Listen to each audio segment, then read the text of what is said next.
সবাইকে স্বাগত জানাচ্ছি বিডি দর্পণে। আপনাদের সাথে আছি আমি সুস্মিতা দাস। গোটা ভারত জুড়ে হিন্দুত্ববাদীরা বাংলাদেশ বিরোধী প্রচারণা শুরু করেছে। উগ্র হিন্দুত্ববাদীদের টার্গেটে পরিণত হয়েছে বাংলাদেশ হাই কমিশন ও দূতাবাসগুলো। ভারতের এই কৌশলের পেছনে রয়েছে বাংলাদেশের ওপর চাপ সৃষ্টি করে আওয়ামী লীগের পুনর্বাসনের সুযোগ সৃষ্টি করা। বাংলাদেশের কূটনৈতিক মিশনগুলোতে হিন্দু জঙ্গিদের হামলা, ভাঙচুর, অগ্নিসংযোগ সহ কর্মরত বাংলাদেশি কূটনীতিকদের হত্যার হুমকি অব্যাহত রয়েছে। এর প্রতিক্রিয়ায় দিল্লিতে বাংলাদেশ হাই কমিশন ভারতীয় নাগরিকদের জন্য ভিসা কার্যক্রম বন্ধ করে দিয়েছে। এছাড়া বাংলাদেশে নিযুক্ত ভারতের রাষ্ট্রদূতকে তলব করে প্রতিবাদ জানানো হয়েছে। ইতোমধ্যে প্রয়োজনীয় নিরাপত্তার অভাবে অনির্দিষ্টকালের জন্য ভিসা সেবা বন্ধ করে দেওয়া হয়েছে। বাংলাদেশ সরকারের পক্ষ থেকে পরিস্থিতি স্বাভাবিক রাখতে বারবার অনুরোধ জানানোর পরও দিল্লি তাতে কান দিচ্ছে না, বরং দিল্লির উস্কানিতেই বাংলাদেশ মিশনগুলোতে হামলার পরিধি আরও জোরালো হয়েছে।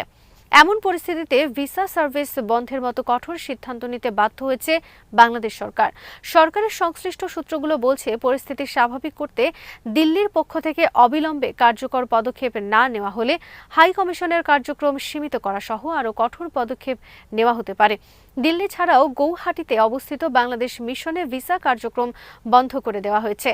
পশ্চিমবঙ্গের শিলিগুড়িতে অবস্থিত বাংলাদেশ ভিসা সেন্টারে হামলা চালিয়ে তছনছ করে দিয়েছে হিন্দু জঙ্গিরা।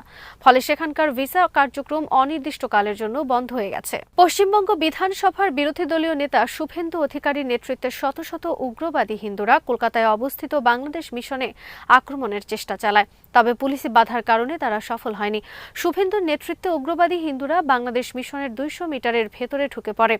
সেখানে চরম উস্কানিমূলক বাংলাদেশ বিরোধী স্লোগানের পাশাপাশি অন্তর্বর্তী সরকারের প্রধান উপদেষ্টা নোবেলজয়ী ডক্টর মোহাম্মদ ইউনূসের কুশপুত্তলিকা দাহ করা হয়েছে। সবকিছু মিলিয়ে এখন ঢাকা দিল্লি সম্পর্ক চরম অস্থিরতা বিরাজ করছে। বাংলাদেশ সরকারের পক্ষ থেকে উস্কানি বন্ধের পাশাপাশি বাংলাদেশ মিশনগুলোর নিরাপত্তা নিশ্চিত করার আহ্বান জানানোর পরও দিল্লির পক্ষ থেকে তেমন কোনো পদক্ষেপ নিতে দেখা যায়নি। উদ্ভূত পরিস্থিতিতে কূটনৈতিক বিশ্লেষকরা বলছেন, ভারতে বাংলাদেশ মিশনগুলোকে ঘিরে হিন্দু জঙ্গিরা যে ধরনের কর্মকাণ্ড চালাচ্ছে তা মোদী সরকারের সমর্থনে ঘটছে।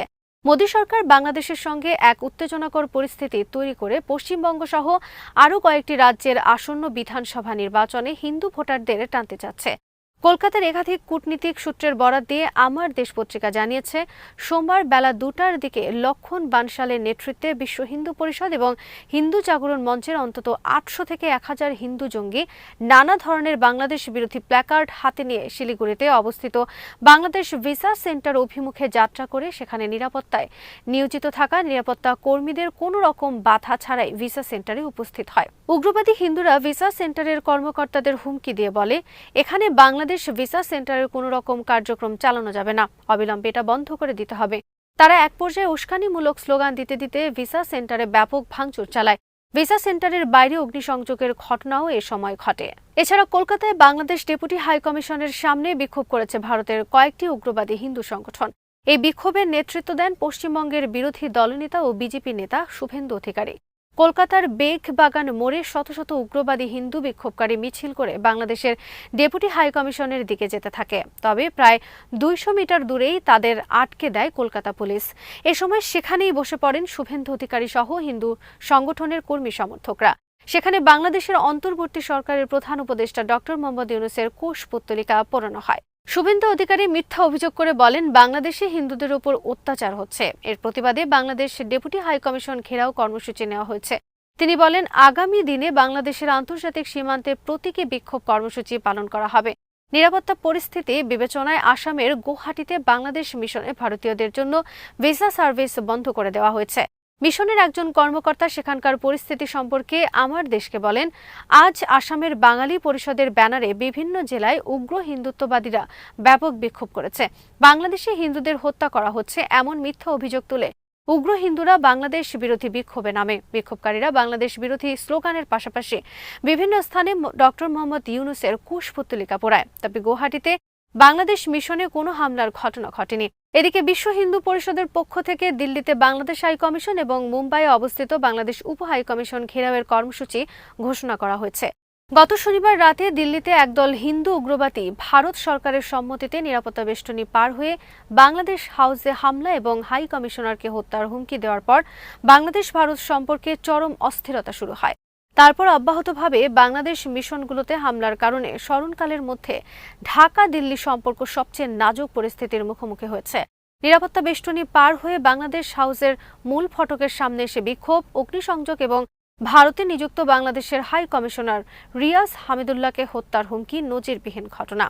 অখণ্ড হিন্দু রাষ্ট্র সেনার অন্তত ২০ থেকে ২৫ জনের একটি উগ্রবাদী দল ৪ থেকে ৫টি গাড়িতে করে সব নিরাপত্তা বেষ্টনী পার হয়ে বাংলাদেশ হাউসের মূল ফটকের সামনে চলে আসে।